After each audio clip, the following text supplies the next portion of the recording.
The disappeared ramen shop. This story was told to me by an experienced truck driver named Wang. He's been on the road for over 20 years and has seen many strange things. I'll share more of his stories later. According to old Wang, this particular incident happened back in 2000. He was hauling a truckload of clothing from Urumqi to Aksu. Because the boss was rushing the order, he had to drive through the night. But as fate would have it, his truck broke down halfway.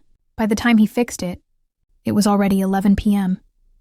He hadn't had dinner and was starving, so he decided to head toward Xinyuan, a county after Aksu, to grab something to eat. After driving for more than half an hour, he suddenly saw a faint light by the roadside. Wang thought to himself, "This stretch is all desert.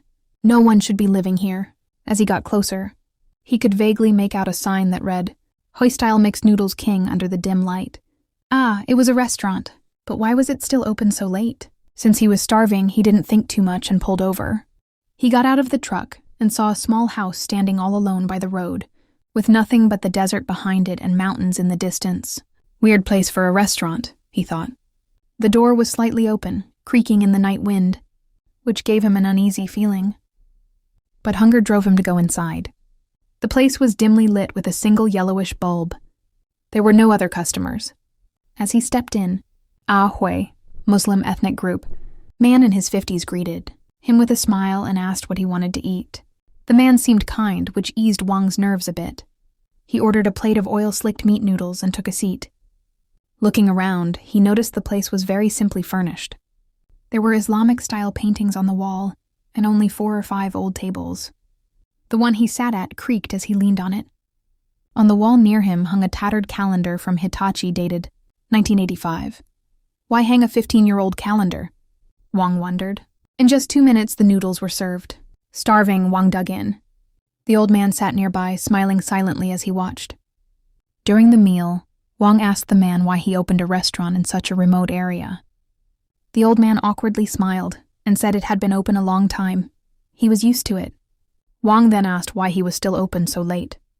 The man just gave a dry laugh and said, "It's always been like this." Wang sensed the man wasn't much of a talker, so he didn't ask more. After the meal, Wang asked how much it was. 5 yuan, the man replied. That was cheap. Wang handed him a new 5 yuan bill.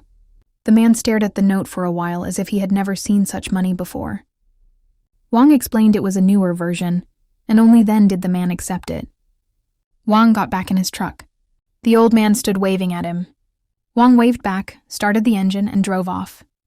About 100 meters down the road, Wang glanced in the rearview mirror and saw the man still waving, exactly. The same motion as before. Wang thought nothing of it. While driving, he thought the noodles were tasty and cheap. I should come here more often. Funny I never noticed this place before. The truck sped off, and the restaurant's dim light faded into the night. A week later, Wang had another shipment bound for Urumqi. Around noon, he reached the same area again. Remembering the meal, he decided to eat there again. But no matter how hard he looked, the restaurant was nowhere to be found. Not even the building.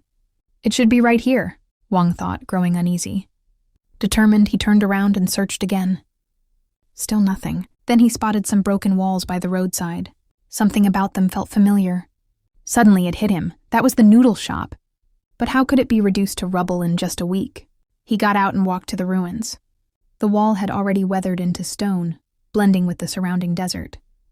It must have been abandoned for at least a decade. No way it was demolished just recently. That meant the building had been gone for years. Wang's mind went blank. He rushed back to his truck in a panic and sped away from the ruins. Many years have passed, but Wang still remembers that night vividly. Since then, he's never eaten roadside noodles again. He says the sight of them now just makes him feel sick and terrified.